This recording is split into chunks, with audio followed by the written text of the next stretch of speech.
தினம் தினம் காண வரம் வேணும் அம்மன் அலங்காரம் தினம் தினம் காண வரம் வேணும்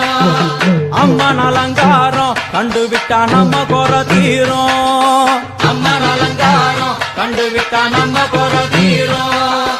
அம்மனுக்கு விரதம் ஆதி முதல் இன்று வரை வழக்கம் அம்மனுக்கு விரதம் ஆதி முதல் இன்று வரை வழக்கம்